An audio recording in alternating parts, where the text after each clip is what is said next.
El libro de los Hechos es la segunda parte de una obra en 2 volúmenes que hoy conocemos como Lucas Hechos. Ambos fueron escritos por el mismo autor, Lucas, quien fue colaborador y compañero de viaje de Pablo. Esto queda claro en la introducción del libro, donde Lucas dice: en el primer relato, o sea el Evangelio, escribí acerca de todo lo que Jesús comenzó a hacer y a enseñar. Aquí Lucas está dando una pista de lo que se trata el libro de Hechos.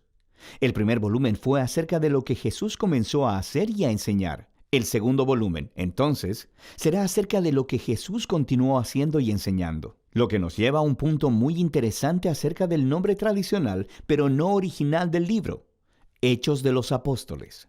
Aunque diferentes apóstoles sí aparecen en la mayoría de esas historias, el único personaje que unifica la historia de principio a fin es Jesús mismo, actuando de manera directa o a través del Espíritu.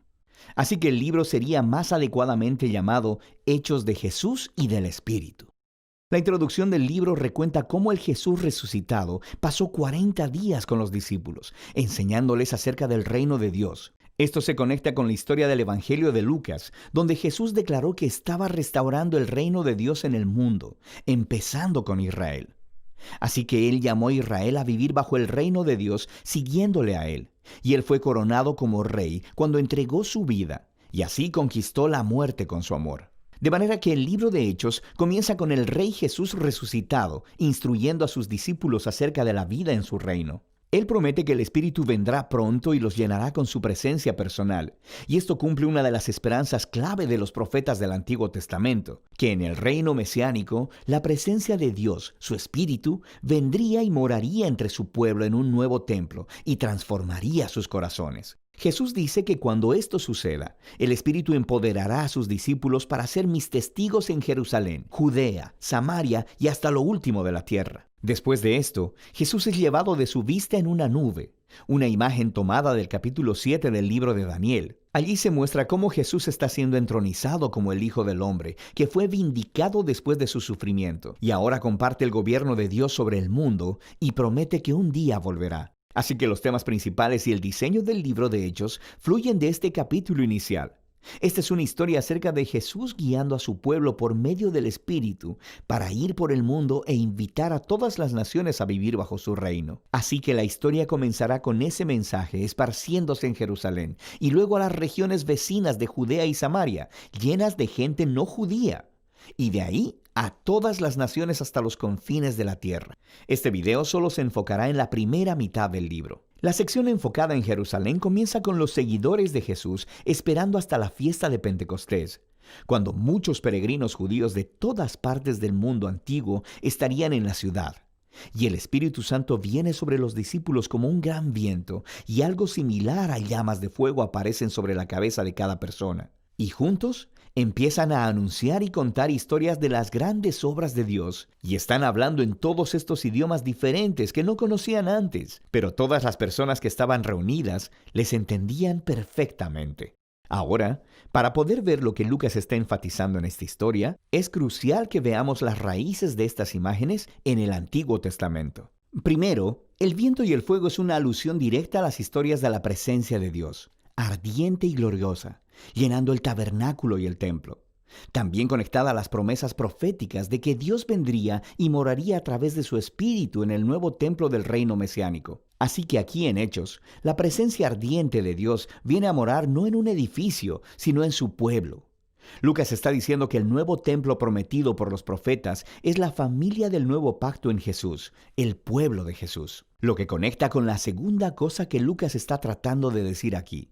Los profetas prometieron que cuando Dios viniera a morar en su nuevo templo, reunificaría todas las tribus de Israel bajo el rey mesiánico, y las buenas nuevas del reino de Dios serían anunciadas en todas las naciones. Lucas describe en detalle la composición internacional y multitribal de todos los israelitas que estaban ahí en el Pentecostés y que respondieron al mensaje de Pedro. Así que los apóstoles continúan llamando a los israelitas a reconocer a Jesús como su Mesías, y miles de ellos responden, formando nuevas comunidades de generosidad, alabanza y celebración. Pero no todos están celebrando. Después de esto, Lucas muestra cómo la nueva familia de Jesús rápidamente enfrentó la hostilidad de los líderes de Jerusalén. Con un diseño simétrico realmente hermoso, Lucas cuenta la historia de dos templos. Así que el nuevo templo de Dios, la comunidad de seguidores de Jesús, día tras día continuaban unánimes, reuniéndose en el templo y partiendo el pan en los hogares. Entre estas notas hay dos historias acerca de Pedro y los otros apóstoles sanando a personas en los atrios del templo, para luego ser arrestados por los líderes del templo y en cada ocasión, a continuación, un discurso de Pedro en el que declara que Jesús es el verdadero Rey de Israel. En el centro de todo esto está una historia acerca de cómo los seguidores de Jesús donaban sus propiedades y posesiones a un fondo común para ayudar a los pobres, lo que es genial. Pero parece un poco extraño que Lucas lo mencione aquí, hasta que te das cuenta de que esta era una práctica descrita en las leyes de la Torá, y se suponía que debía estar cumpliéndose en el templo de Jerusalén y a través de sus líderes. De manera que el punto de Lucas es claro. El nuevo templo de la comunidad de Jesús está cumpliendo el propósito que Dios siempre tuvo para el templo de Jerusalén. Ser un lugar donde el cielo y la tierra se encuentren, donde las personas se encuentren con la generosidad y la presencia sanadora de Dios. Y este conflicto entre los dos templos culmina en los capítulos 6 y 7 de Hechos, con la primera ola de persecución. Así que los seguidores de Jesús continúan multiplicándose, requiriendo más líderes. Uno de ellos, Esteban, es un valiente testigo de Jesús en Jerusalén y quien termina siendo arrestado, acusado de hablar en contra y hasta amenazar el templo. Entonces Esteban da un largo discurso mostrando cómo los líderes de Israel siempre han rechazado a los mensajeros que Dios les ha enviado, incluyendo a Jesús y ahora a sus discípulos. De manera que los líderes de Jerusalén se enfurecen, asesinan a Esteban y comienzan una ola de persecución contra los seguidores de Jesús, lo que ocasionó que muchos fueran esparcidos fuera de la ciudad. Pero esto tiene un efecto paradójico. Lucas muestra cómo esta tragedia se convirtió en un medio por el cual el pueblo de Jesús es ahora enviado a Judea y Samaria. En esta sección, Lucas ha recopilado un diverso grupo de historias que muestran cómo la comunidad de Jesús, en su mayoría judía y establecida en Jerusalén, se convirtió en un movimiento multiétnico e internacional. Primero está la misión de Felipe a Samaria. Esa es la tierra de los odiados enemigos de Israel, y muchos de ellos terminan siguiendo a Jesús.